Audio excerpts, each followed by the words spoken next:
Salve quirites, bienvenidos un día más a un programa más de la Taberna de Castor y Pollux, tu programa de divulgación de la antigüedad y de la antigua Roma en particular. Hoy tenemos a un invitado que se ha hecho un poco de rogar, porque estaba en la trastienda fregando ánforas y vajilla de cerámica, pero bueno, por fin hemos conseguido que salga, que se ponga su uniforme de medicus, barra capsarius, barra entendido de la medicina. Y aquí lo tenemos pues para que nos dé una pequeña, todo depende de lo que queráis estirarle, una explicación sobre cómo funcionaba la medicina en la antigua Roma. ¿Qué tal, Pollux? ¿Cómo estás, compañero de taberna? Muy bien, ya con ganas de hacer esta grabación que, como bien dice, lleva relegado bastante tiempo, ahí cocinándose a fuego lento, a veces fuego apagado, pero cocinándose. Bueno, Pero bueno, ya estamos aquí y vamos a darle caña. las cosas buenas hacen esperar, porque Sí, sí. la gente me preguntaba, dice, vale, está Castor, pero ¿dónde está Pollux? Y digo, ¿quieres ver a Pollux? Vete al templo, que lo tenemos aquí delante y lo verás aquí dándole de beber al caballo. Pero bueno, lo importante es que estás aquí. Sí, en la sombra. Pero estás. Sí, lo leo todo, lo veo todo. Sí, sí, sí. Cuando la gente habla y comenta en Facebook, sobre todo, quien se encarga, quien está hablando es contigo. Yo estoy aquí editando. Sí, ya a veces, de hecho, y lo cambié un poco en el nombre porque a veces aparecía Castor y claro, la gente decía, ¿Castor qué? Yo no, yo soy Paul. Me Y lo pare- cambié para que cuando saliese directamente saliese Pollux, por eso, Es que es porque me importante. pasa, sí, sí, O sea, cada uno firma con un y seudónimo. Creo que algún despistado todavía no lo sabe a estas alturas, ¿no? Pero cada uno en su sí, en publicación. Instagram sobre todo, yo a donde más me curioso porque ahí lo hemos hecho siempre y hay mucho que todavía se extraña. Me dicen, pero sois dos, sí, sí, la Claro, firma es por algo. los Dioscuri Filis. Pues por algo es, por algo es. Pues nada, ¿qué nos traes hoy para hablar en esta charla de taberna? Pues para empezar, una cosa que no tiene que ver con la historia, con la medicina, pero poco y nada con Roma. Y es que la antropóloga estadounidense Margaret Mead hablaba sobre el primer signo de civilización que tuvo la humanidad y ella comentaba que realmente el primer signo de civilización fue encontrar un fémur de, un, de una cultura antigua con un callo óseo Ujú. y un callo óseo que aparte se había limado, o sea, que se había curado y había pasado un tiempo ese ser humano después de la fractura vivo. Esto en el reino animal no pasa. O sea, cualquier animal, una manada, el propio animal que tiene una pata fracturada se aísla porque sabe que no tiene nada que hacer, porque retrasa el grupo y, y premia al grupo antes que el individuo. Y ya en la humanidad llegó un momento que alguien se tuvo que parar, entablillar esa pierna, dejar que el callo se formase y que esa pierna volviese a ser útil para que ese individuo formase otra vez parte del grupo, ya sea o aislarse varias personas para producir esa curación o que el grupo se parase en seco en pro de un individuo. Entonces hablamos de que el primer signo de civilización de la humanidad es la medicina, el hecho de preocuparte por el prójimo, de curarlo. Y esto en todas las civilizaciones antiguas, en todas las sociedades, es algo que se ha ido estableciendo y se ha ido viendo. Sí que es verdad que diferentes sociedades han tenido diferentes métodos. Ya han sido invocaciones a los dioses, ya han sido supersticiones y creencias sin ningún tipo de fundamento.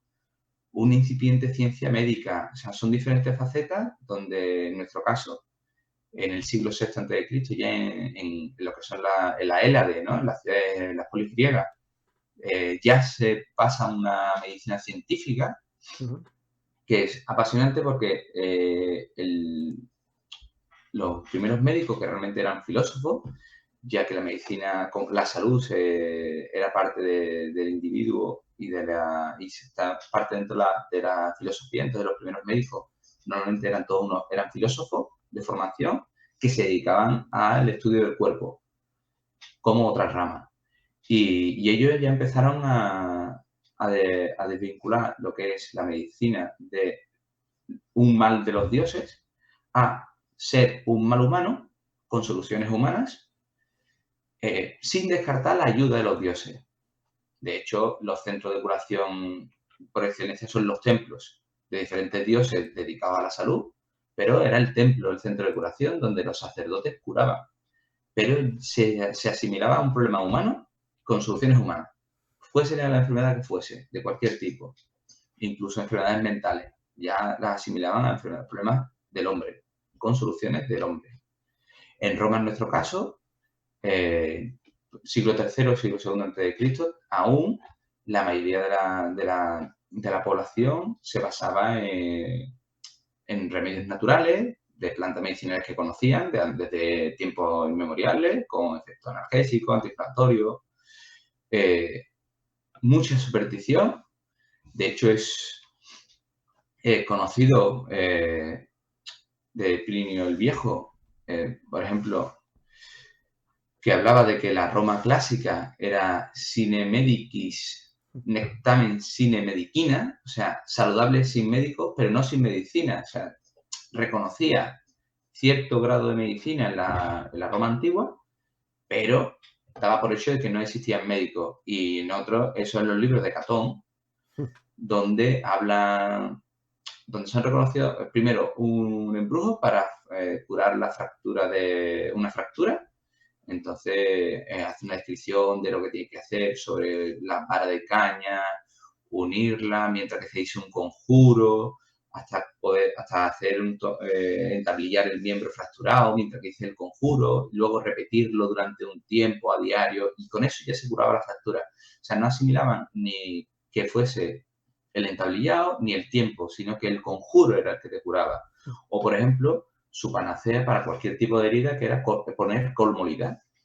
Son supersticiones donde no hay ningún tipo de base científica, no hay ningún estudio previo, no hay ni nada, pero que era algo que ellos tenían asimilado así. Y luego es el ruego a los dioses porque se asimilaba que la salud era un problema de una maldición del dios y que había que derrogarle a los dioses. Entonces tenemos desde tiempos inmemoriales en el Quirinal el templo a la dea Salus en Roma, que era la diosa por excelencia sobre la salud y era la que reinaba sobre el resto de deidades que tenían que ver con la medicina. Ya fuese Febris, que hablaba de la fiebre, Angura, del dolor de garganta, Lucina en los partos. Entonces, se veía mucho las peticiones de los dioses. Esto es lo que tenemos. O sea, sé que en este momento todavía no está, no, a Esculapio todavía no se le conoce. En este momento la diosa No, no, de la salud es la diosa Salus, tal cual. Fue una invención, o sí, o sea, fue sea, una introducción posterior. ni a Esculapio, ni Hipócrates, ni nada del conocimiento griego. De hecho, no es hasta el siglo V aproximadamente, antes de Cristo, que no hay la primera mención de medicina griega o dioses griegos en Roma, que es debido a una epidemia, donde suele haber los mayores cambios o introducciones de elementos extranjeros en la sociedad en Roma, en la medicina, es a base de una epidemia que no consiguen controlar con su sistema, y entonces todos siempre consultando los libros civilinos, que como sabemos marcaban el destino de todo lo que iba a suceder en Roma.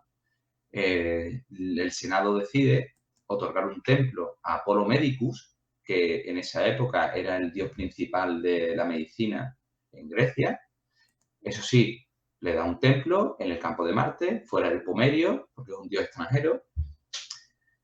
Y no es hasta el siglo III o siglo IV a.C. que en otro bote epidémico, claro, vuelve a haber otra consulta a los libros civilinos y la conclusión a la que se llegan es que hay que conseguir la bendición del dios griego de la medicina que en ese momento está de moda, que ahora sí que es Asclepios, que es hijo de Apolo Medicus. O sea, un hijo de Apolo, que es medio mortal, semidios, que termina, como bien hicimos en nuestra mención en Instagram, termina convirtiéndose en un dios aunque pierde su gran poder, que era la capacidad de revivir a los muertos debido al enfrentamiento de Hades y la queja Zeus a nivel mitológico, ¿vale? Entonces se produce un envío de senadores al templo del...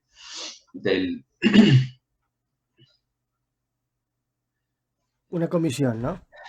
Eso, que me Una, sale el nombre. Una comisión al templo, que es en la zona, digamos, que es que ahora mismo de lo que sería la zona espartana, que es donde estaba el principal templo, sí, el que Tate, era el Epidauro, Asclepio, Epidauro. en Epidauro, ¿vale? Entonces los templos dedicados a Asclepio son los que se conocen como Asclepiones, ¿vale? Entonces se va al templo de Epidauro, que es el principal centro de medicina y de culto a Asclepio. Los sacerdotes del templo entregan a la comisión romana el dios en forma de serpiente, y ahora hay que el periplo que, digamos, que da pie a lo que luego conocemos como Isla Tibirina, ¿no? Que es a la huerta en barco, y cuando llega al puerto de Ostia, la serpiente salta del barco, así, tendrá un trampolín preparado en la borda y pega el salto, se refugia en el templo de Asclepio de Ostia, porque no hay que olvidar una cosa, los griegos son comerciantes, llevan su cultura y su religión con el barco, igualmente. Entonces, algo muy habitual, que era en las travesías de navales, era la propagación de epidemias y enfermedades. Entonces, era muy habitual que donde hubiese población griega, en costa, en pueblos de costa, se fundasen pequeños templos de Asclepio. ¿Para qué? Para que esos marineros, una vez que llegasen a esas poblaciones, se pudiesen curar en el centro de curación, que como hemos dicho, era el templo de Asclepio. Entonces, esa serpiente se refugia en el templo de Asclepio de Ostia, está 2 o 3 días, que esto ahora veremos a qué se debe este periplo de 2 o 3 días realmente, qué quiere decirnos estos 2 o 3 días de la serpiente en el templo. Vuelve a la nave, prosigue en su camino rumbo a Roma, y cuando llegan a la altura de la isla Tiberina, esta serpiente vuelve a escaparse de la nave y se refugia en la isla Tiberina, que en ese momento prácticamente era un secarral. Con la llegada de la serpiente a la isla Tiberina, se produce el brote epidémico, se erradica, entonces ya el Senado otorga la isla Tiberina al culto de Asclepio. Entonces construyen el primer templo de Asclepio, el Asclepión en Roma, y que luego con el paso del tiempo termina siendo con esta alegoría del barco, el viaje en barco y demás, y es lo que hace que termine teniendo esta apariencia como una isla en mitad del río, que llegue terminando a esta forma del barco que se le conoce o la que más mentalidad tiene la gente. Y es debido a eso, a esa referencia, a esa travesía en barco. Ahora bien lo curioso, los 3 días de la serpiente es porque la forma que tenían los sanadores en el templo de Asclepio, cuando alguien iba a rogar por su salud, los sacerdotes lo que le decían es que tenían que pasar 1 o 2 noches en el templo, tumbados en el suelo, en ritual, como una especie de meditación, y entrando en trance, el dios Asclepio se les aparecía y les daba la pauta que debían comentársela a los sacerdotes, y los sacerdotes interpretar esa recomendación del dios para la curación. Eso es lo que se llama como incubatio, es lo que la palabra que ahora nos ha dado hoy en día, la incubación de una enfermedad, ¿no? Que es el periodo que llega desde que tiene síntomas hasta que la desarrolla, Proviene y es del... lo que... Y viene de ahí, del incubatio, que era esta fase de 2 o 3 días que pasaba el enfermo en el templo hasta que el dios se le aparecía durante ese trance y le daba las recomendaciones. Y de ahí viene que la serpiente realmente pasase esos 2 o 3 días en el templo de Ostia. Es una alegoría al periplo que tiene que hacer el enfermo. El enfermo, en este caso Roma, la serpiente que iba a Roma, pasa esos 2 o 3 días para darle la solución. Algo que teníamos que tener en cuenta, que vemos en las sociedades sobre todo actuales, es las leproserías, que era algo muy habitual en la Edad Media. ¿Dónde se colocaban normalmente en zonas de puerto? Si había islas en el puerto interior, separadas del resto del territorio. ¿Dónde está la isla Teberina? Es una isla aislada de Roma. ¿Dónde vamos a colocar el templo donde vamos a colocar a los enfermos y vamos a mandar a los enfermos separados de la población. Te lo iba a O preguntar, es que sea, tiene todo el sentido del mundo. Digo, o igual sea, tenía un sentido más pragmático.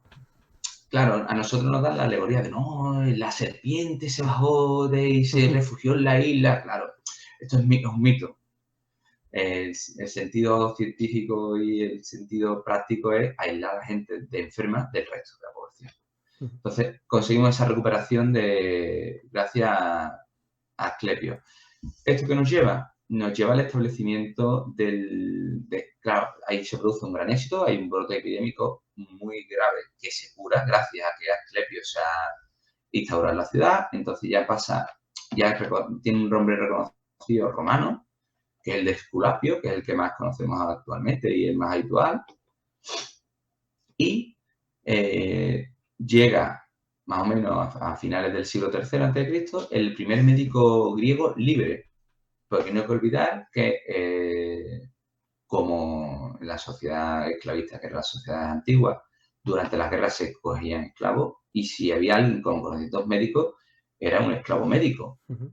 Pero no es hasta prácticamente finales del tercer siglo que nos llega el primer médico libre griego a Roma, que es el que se conoce como Archagatus, del Peloponeso, bueno, ahora mismo, de zona del Peloponeso, Epidauro, Asclepia, todo está relacionado con la misma zona geográfica, porque ¿de dónde viene Archagatus? De la zona que vino Asclepio, tiene fama.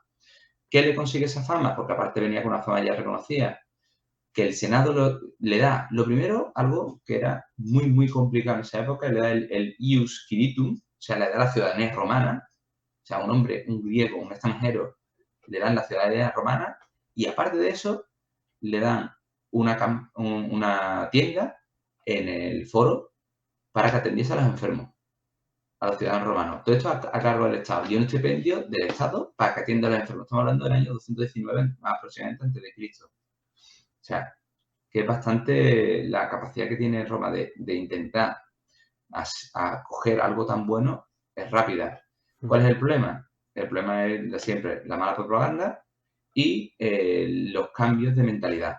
Archagatus es hipocrático dentro de la teoría de los humores y de la medicina pragmática de Hipócrates, que es lo que, aparte, era uno de estos médicos que tenía un gran afán por la intervención quirúrgica, los tratamientos agresivos, el bisturí, el escalpelo, cauterizar las heridas con fuego.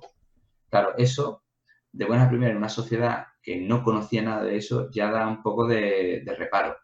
Luego tienes a la casta de Roma hablando mal de ti. Entonces, ¿qué es lo que consigue? Que al final le llaman el carnífex, o sea, el carnicero. Entonces tú no puedes ser, mira, yo soy Archagatus, soy un gran médico, y dices, sí, el carnicero, ya no gusta. Una buena Al prensa, ¿no? final, al final se va de Roma porque no consigue establecer bien esa medicina.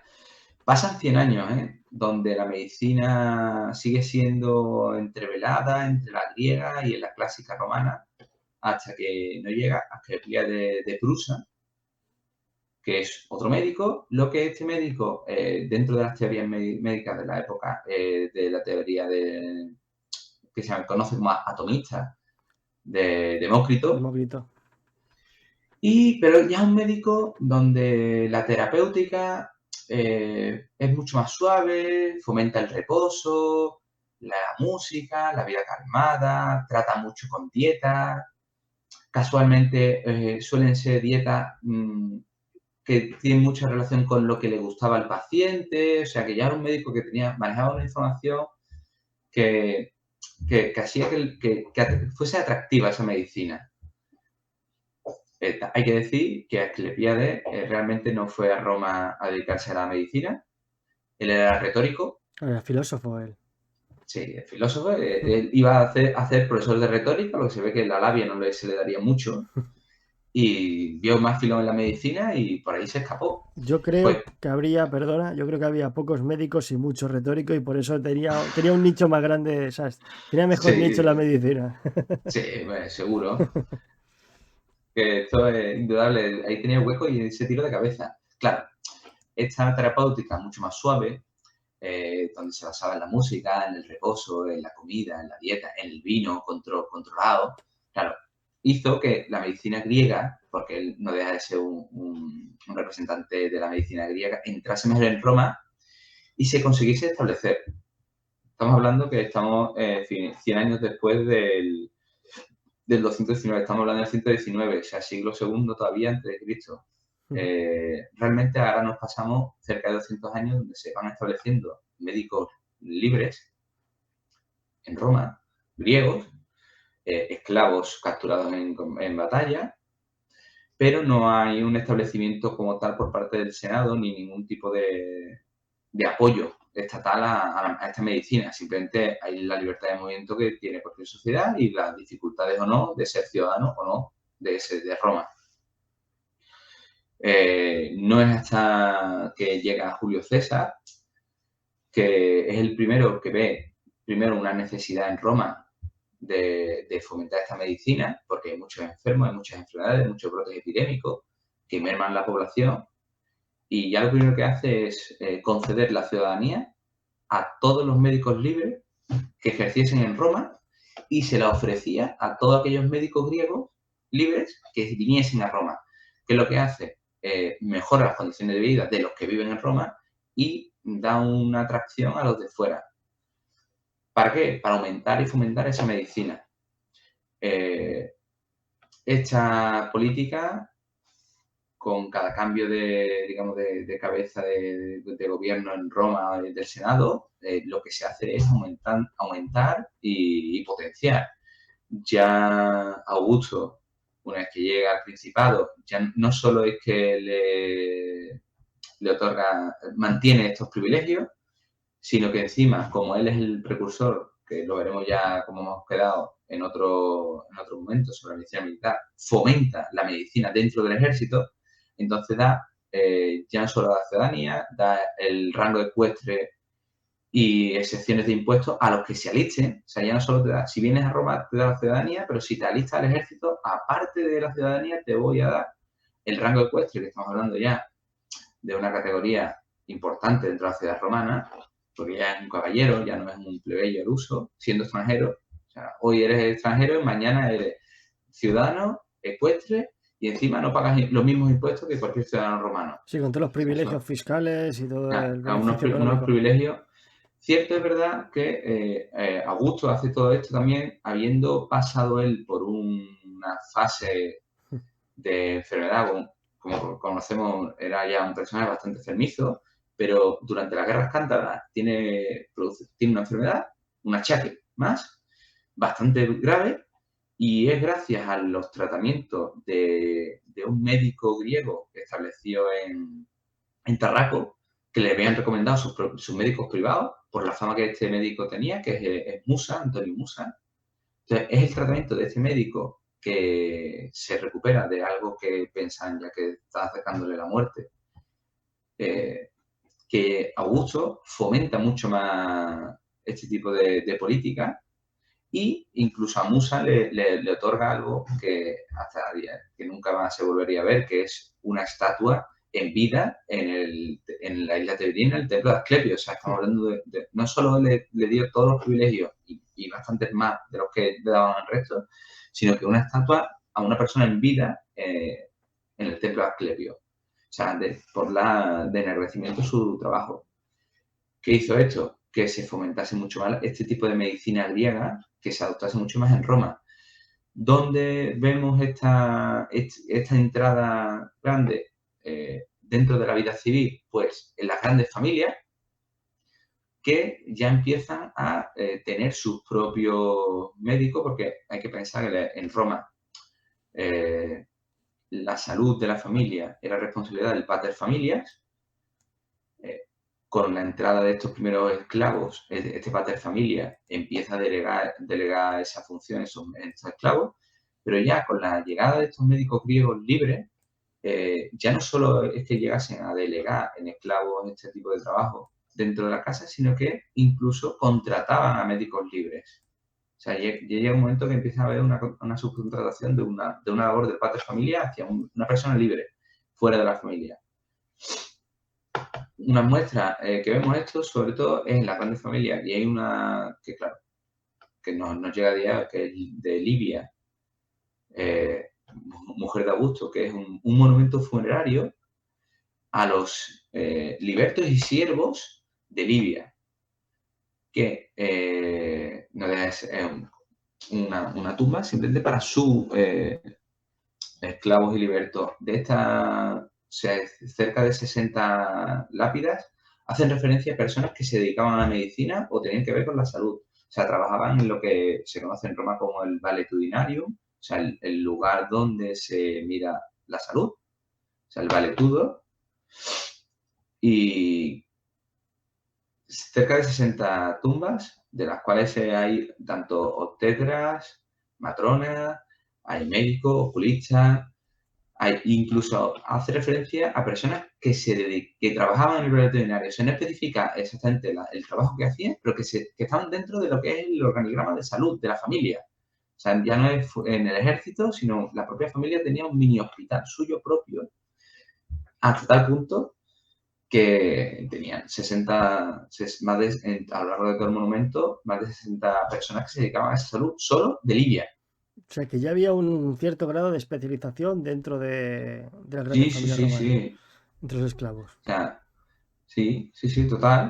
Ujú. De hecho, una cosa que podemos ver a día de hoy, sobre todo en Emérita Augusta, la que se han identificado 5 tumbas de personas que se dedicaban a la medicina porque la lápida lo especifica, que por los nombres podemos encontrar desde personas romanos libres, hombres libres romanos, ciudadanos romanos, libertos de origen griego, esclavos, especialistas, porque la misma lápida ya habla de que de hecho comenta uno como lo comenta como oculista, o sea que ya tiene la propia lápida, ese médico, esa persona se identifica como un médico especialista en los ojos. O sea que ya existían personas que se dedican exclusivamente a A un algún campo. campo de la Ujú. medicina. Aunque sí que es cierto que la formación médica, que normalmente solía durar entre los 16 y los 21 años aproximadamente, la formación médica era generalista.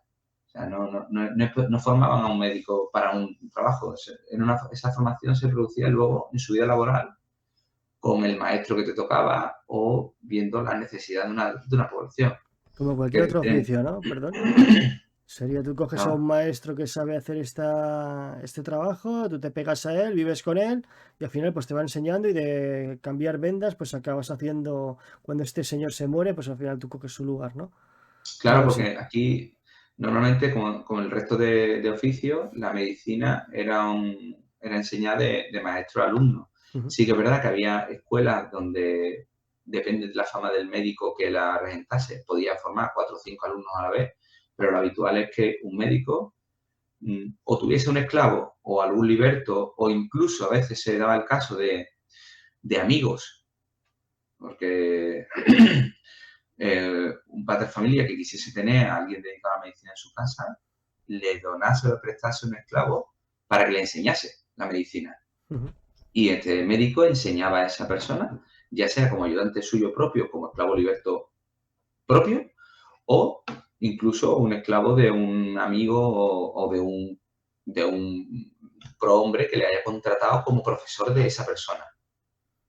O sea, y se formaban por alumno maestro. Ujú. Entiende, como cualquier otro oficio.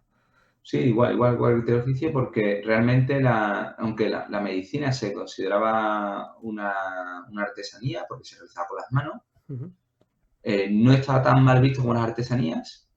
De hecho, la muestra de ella es que había ciudadanos romanos de noble cuna que ejercieron la medicina, porque lo normal es que un ciudadano romano según qué rango no hiciese artesanía de ningún tipo, eso era algo de plebeyo. Pues medicina sí, porque no lo consideran un arte, una artesanía, pero como un grado más. No como una artesanía al uso, porque aunque se hiciese con las manos, pero como tenía que ver con la filosofía y con el tratamiento del cuerpo, tenía un Sí. estatus superior a las artesanías, pero no a las artes, digamos, como la retórica o la filosofía. O sea, no llegaba a ese punto, pero tampoco se quedaba en la Ujú. artesanía. Entonces estaban entre vilo, entre una y otra.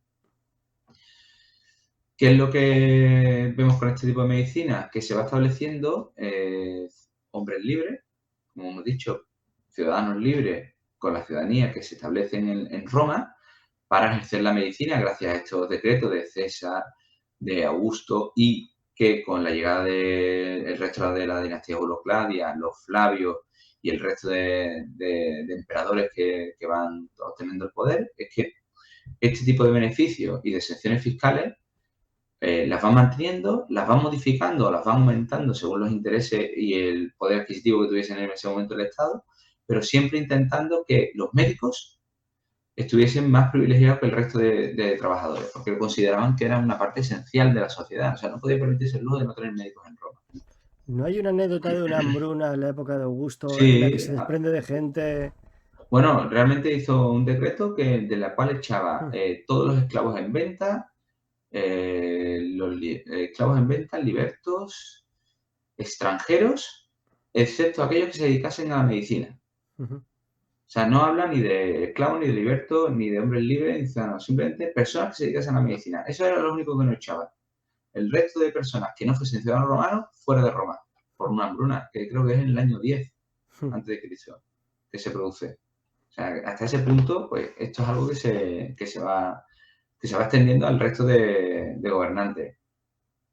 ¿Qué es lo que va pasando con el paso del tiempo? Que este sistema de médicos libres que se establecen en ciudades eh, se va copiando a diferentes ciudades romanas y incluso se produce como se produjo en su día con Archagatus, que tenía una tienda y un estipendio del Estado.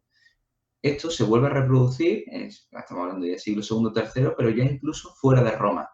Y de hecho lo que tenemos, la mayor muestra que tenemos de que se produzca es el epitafio, que por desgracia no solo tenemos el registro que se hizo de este médico,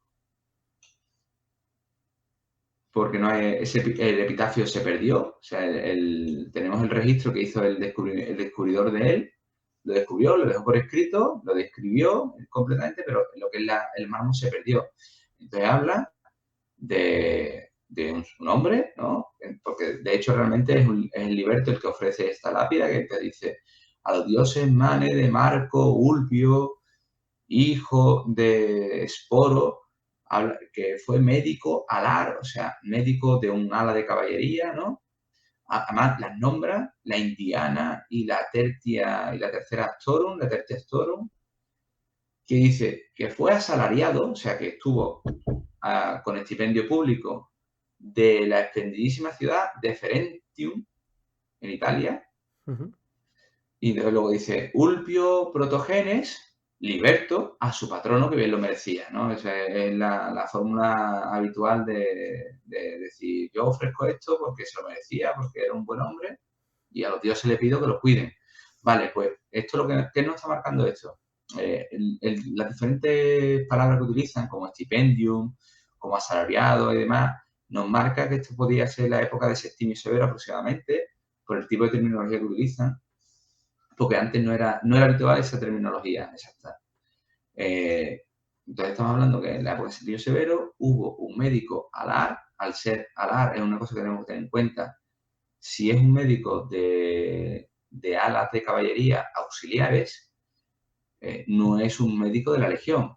Por lo tanto, es un hombre que no es ciudadano romano. Entonces, estamos viendo que hay un médico dentro del ejército no ciudadano. Lo que hace ver es que la norma que puso Julio César, que amplió Augusto, en algún momento entre Augusto y Septimio Severo es derogada o no se lleva a rajatabla. O sea, hay suficientes médicos y no todos los médicos tienen la ciudadanía al alistarse. Por lo tanto, va a una la caballería. Pero una vez que cumple su servicio, es contratado por una ciudad. Lo que ya te hace ver es que tiene la ciudadanía romana, porque si no, no puede ser funcionario público, y la ciudad le da un salario para que se ejerza la medicina.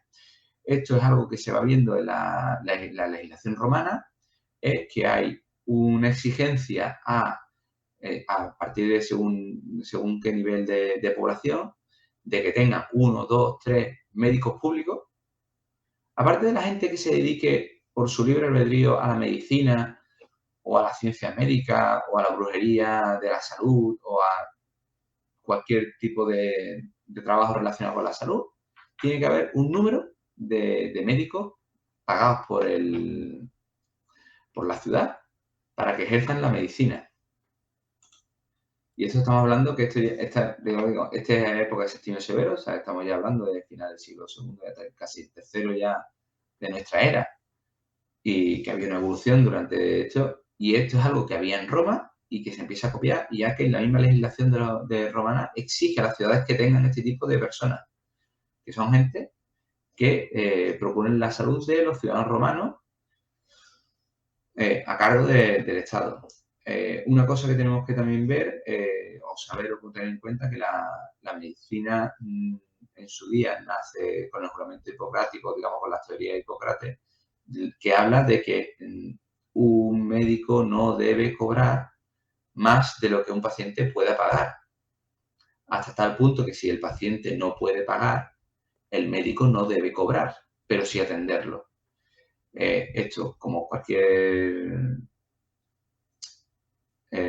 artesanía, cualquier trabajo, hay médicos que lo cumplían, médicos que no, médicos que sí que se ponían un estipendio o una exigencia. Lo que quería hacer esta legislación era que esos médicos ejerciesen la medicina de forma gratuita para los ciudadanos. ¿Por qué? Porque ya cobraban del Estado. Ujú. Es una forma de conseguir que la población general optase a los mejores servicios médicos sin tener que costearlo. ¿Por qué? Porque ya el Estado lo costea. O sea, casi estamos hablando de una sanidad pseudo pública Sí, te lo iba a decir, o, que ya estamos o hablando, gratuita, ¿no? O sea, al estilo romano, o sea, ciudadanos romanos. o sea, 2 primeros siglos de nuestra era ya existía algo parecido a lo que sería un Algo parecido. servicio Eso gratis es. al médico Sí, sí, en sí. muchas ciudades, increíble. Sí. Entonces, esto es algo que se va extendiendo y es lo que nos lleva de la ciudad, de la medicina en las ciudades. Este mismo sistema de hospitales que se ven en las familias, en las grandes familias adineradas, se copia en los latifundios y en los ludus. Todo viene justificado, ¿por qué? Porque en los grandes latifundios hay una serie de esclavos especialistas que gestionan y trabajan la tierra y tienen una formación muy específica para gestionar ese tipo de latifundio que el dueño del latifundio no se puede permitir perder. O sea, los capataces de los latifundios no dejan de ser esclavos. El, el patrono no se puede permitir el lujo de perder ese tipo de esclavos tan especialistas. ¿Qué es lo que llega a hacer? Contratar esclavos que se dediquen a la medicina y tener pequeños hospitales en el latifundio para atender a esos trabajadores, atendido por esclavos. Y en el ludus tenemos el mismo problema. O sea, tienes un lanista que ha pagado una media fortuna por un esclavo para dedicarlo a la criatura, lo ha alimentado, lo ha entrenado y ahora se corta en un entreno, se gangrena y se muere porque tenía una pequeña herida. Entonces, Claro, has no perdido le dinero. compensa, has perdido dinero. ¿Qué es lo que me interesa? Que este tío sobreviva. ¿Qué es lo que busco? Pues me hago mi pequeño contrato a mi médico y me trata a esos gladiadores. Un claro ejemplo que tenemos, que nos ha llegado a día de hoy, Galeno. Galeno se formó durante mucho tiempo en los ludus. O sea, en su ciudad natal, se formó, una vez que acabó digamos, su formación al uso, trabajó en el ludus. ¿Por qué? Primero porque era la forma más rápida que tenía de aprender anatomía humana en los combates, y luego porque había muchos tipos de heridas, muchos golpes, muchas fracturas, que daban la opción de aprender mucho más. Y entonces ese lanista contrataba a esos médicos porque tenían un interés en su En interés cuida- económico. Sí, en cuidar su inversión.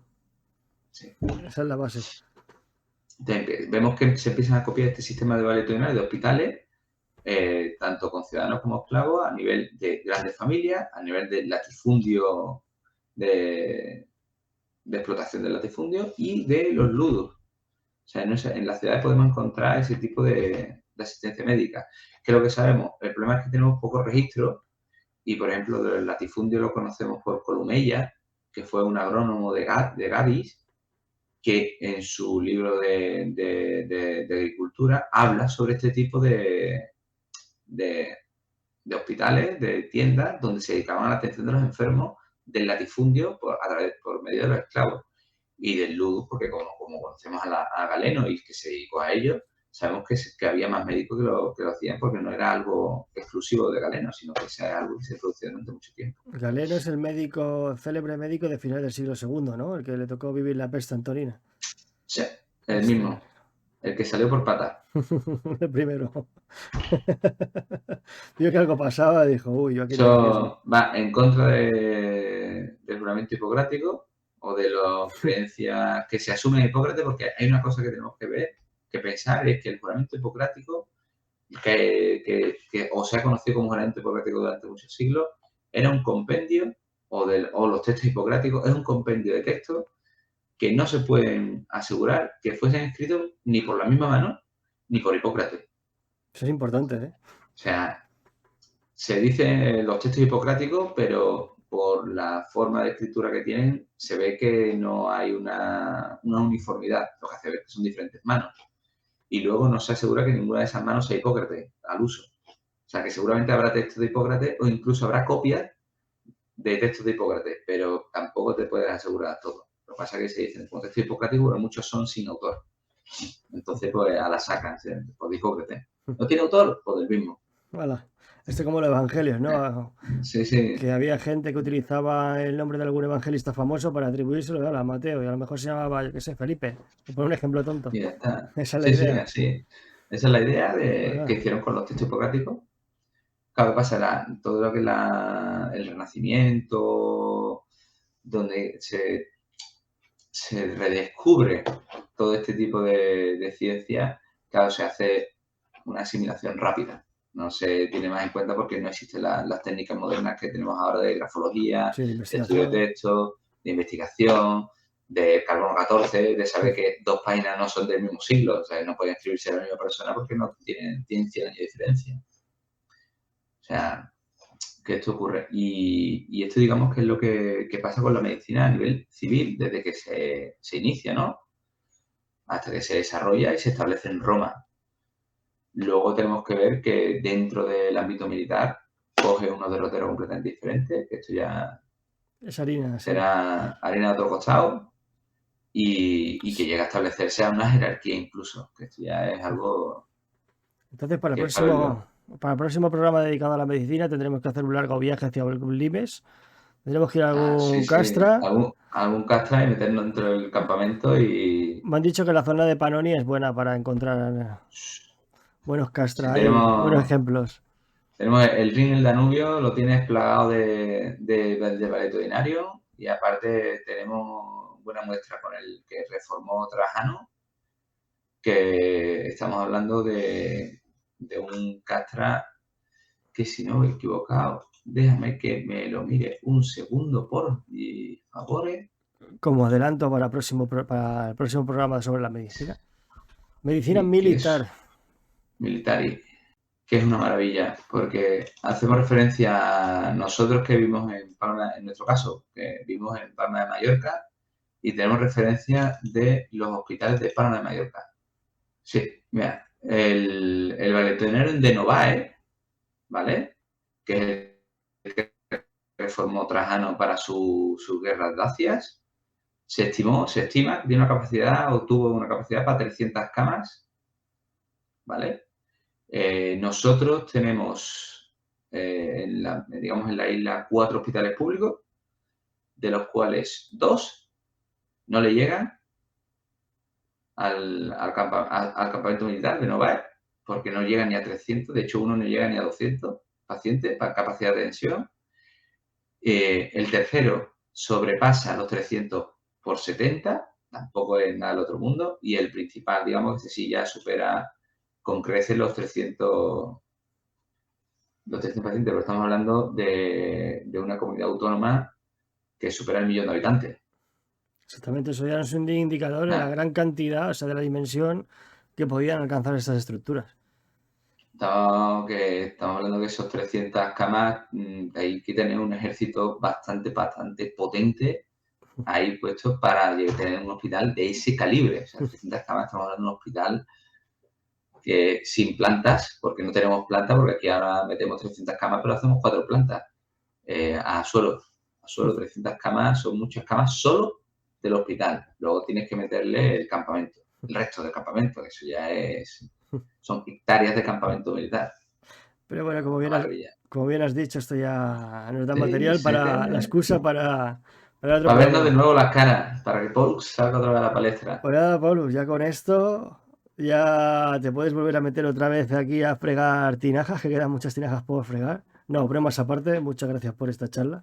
Ha sido, Una maravilla. ha sido bastante ameno, bastante entretenido, bastante aclaratorio también, porque es una faceta más de la cultura del mundo antiguo, en este caso la romana, que tratamos hoy, y que pasa bastante desapercibida. Y bueno, con esto pues has dado bastantes aclaraciones, ¿no? Para saber un poco cómo funcionaba, qué concepto tenía esta gente, ¿no? De la medicina. El caso este del carnicero, cómo la gente salió Mm. escandalizada, porque al bueno del Archagatus le gustase experimentar un poco más de la cuenta, que bueno, que para él sería lo normal, ¿no? Sería su... Sí, Pero bueno, aquello les llamó la atención. Mira, no ha sacrificado la gallina pertinente, es mejor que... Pero bueno, simplemente es que, claro, si tienes un hinchazón y este directamente cortaba y lo curaba, y otros pues hacían cataplasma y ya veremos qué pasa, ¿no? Ya veremos qué pasa aquí. vas teniendo en cuenta que también hemos hablado en otro programa sobre esto, del cómo era la sociedad romana de supersticiosa, pues claro, esto No, no sería de buen gusto. no. O sea, Pues, estaba mucho mejor visto hacer como Catón y hacer un embrujo para conseguir la curación antes que coger y bueno, cortar. para un romano de bien es mucho más efectivo. Hombre, a ver, también es verdad que hay que tener en cuenta que hacer incisiones en el cuerpo humano íntegro era algo que estaba muy mal visto en prácticamente todas las sociedades antiguas Es tabú. la única vez, ha habido dos fases que se cree que se han permitido, digamos. A nivel romano es Marco Aurelio en la Guerra Marcomana, que permitió que se hiciesen disecciones, se dice, tampoco es algo que se tenga una certeza totalmente absoluta, que permitió que hiciesen disecciones y se quedó registrado en libros que se han perdido de anatomía, de la rabia que le tuvo por lo que hicieron los bárbaros en el territorio romano. O sea, del odio que les cogió, permitió que se diseccionase en cuerpo de los caídos. Y luego, en el mundo egipcio, pero aquí tenemos, digamos, un fraude de ley, que podemos decirlo. Sí, es una anécdota buenísima. Tenemos a Alejandro Magno, un macedonio de bien, que se hace faraón de Egipto, muere, Ptolomeo dice, pues ya aquí estoy yo para seguir, se autoproclama primero Soter y tenemos Alejandría. Tiene que olvidar que la primera Alejandría, la Alejandría de Egipto, es una ciudad griega, macedónica, Al en el uso. corazón de Egipto. No es una ciudad egipcia, es una ciudad para griegos, de griegos y macedónicos, con gobernantes de Macedonia y griegos puros. ¿Qué es lo que se ve en Egipto? En Egipto están permitidas las disecciones de cadáveres, pero con un pequeño matiz. ¿Por qué? Porque se hacen lo que son las modificaciones y la modificación exige la apertura del cuerpo para extraer estos órganos. ¿Realmente esto lo hacen los sacerdotes? No, lo hacen esclavos. ¿Por qué? Porque están condenados ya. El sacerdote no va a abrir un cuerpo para condenarse. Guía al esclavo, que es el que abre el cuerpo, porque total es un esclavo, está condenado, y el sacerdote queda a salvo, pero tiene los conocimientos. Estos griegos que llegan, estudian la medicina, ven que estos sacerdotes tienen conocimiento, lo asimilan, y aparte ven una cosa, que es que si los egipcios no respetan sus propios cuerpos porque hacen disecciones de cadáveres,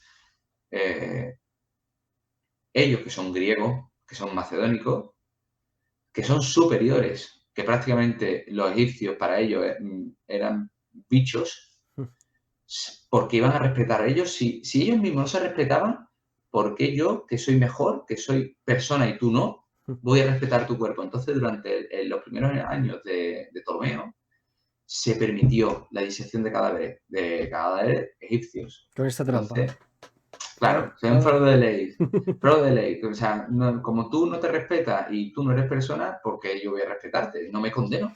Pero realmente el resto del tiempo estaba mal visto. O sea, abrir cadáveres humanos con la piel intacta, era una condena eterna. Es tabú. Sí, total. De hecho, solo se permitía cuando había una herida ya infligida por un arma, ahí sí se permitía hacer una incisión. Pero porque para curar el problema del trauma, no... Para hacer una vivisección o para hacer una disección. Sí, bueno, lo de la vivisección sí se hizo durante este periodo ptolomaico en egipcio, pero los mismos médicos lo criticaron. O sea, hablamos de la vivisección, que es diseccionar a una persona viva, para ver las diferencias que había entre una persona muerta. ¿Qué es lo que ocurre? En el momento que se hacen las primeras, los mismos médicos dicen que para qué van a repetir más eso si no han visto diferencias y ya han hecho algunas.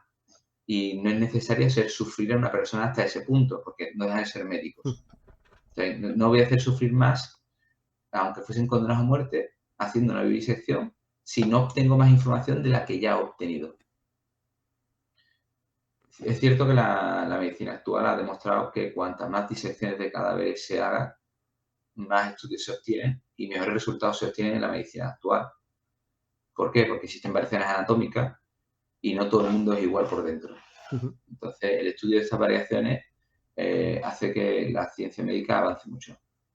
De hecho, actualmente cuando se estudia anatomía, se estudia la anatomía del corazón, pero se estudian las variantes anatómicas de la anatomía del corazón. ¿Para qué? Porque una persona que es sana, tiene una variación anatómica, altera cómo tienes que tratarla, quirúrgicamente, por ejemplo. Y esto lo da el hecho de hacer disecciones de forma arreglada. Cosas que en aquella época, claro, consideran que echa una, ¿para qué más? Todos somos iguales. Y eso también fue lo que paró luego las disecciones. O sea, tomaron conciencia y luego dijeron, ¿para qué más? ¿Para qué pasarlo mal gratuitamente, no? Pues con esta anécdota yo creo que ya sí tenemos un buen programa. Publius Sertorius Niger, alias Polus, de la taberna de Castor y Polus. Aquí lo tenéis, ya sabes. Cuando quieras continuamos esta saga de la medicina romana. Lo podéis encontrar en Instagram con el mismo nombre, Publius Sertorius Niger, o en la taberna de Castor y Polus conmigo, pues haciendo sus entradas, ¿no? Escribiendo sus pequeñas entradas y nada, y contestando mensajes en Facebook. Sí. Polus, muchas gracias. A ti, Castor. Y nada, por invitarme y al fin hacerlo. ¿Quieres despedir tu programa hoy? ¿Quieres pedir el me gusta y el suscríbete? Yo no lo pido, yo lo exijo. Como buen tal. Pues o sea, esto no se permite las dudas. O sea, esto es, o sea, si no le vas a dar me gusta, no entres más. Pues no vuelvas. Si no te gusta, no vuelvas. Ya se sabe, aquí si te gusta, bien, y si no, lo deja. Pues nada, con esto, Quirites, pues lo que digo siempre cuando llegamos a este punto, pues pediros por favor que os suscribáis, si os ha gustado el contenido, dadle un buen like, dale a la campanita para que no os perdáis ninguno de vuestros programas, compartirlo con los amigos que consideréis que tienen los mismos gustos que vosotros. Y con todo esto, bueno, y si queréis también dejar un buen comentario, aunque sea para insultarnos, pero un poquito solo, ¿sabes? Que somos sensibles, ¿no? Y nada, y con esto ya sí que nos despedimos con un buen balete, et gaudete Quirites. Hasta luego. Adiós.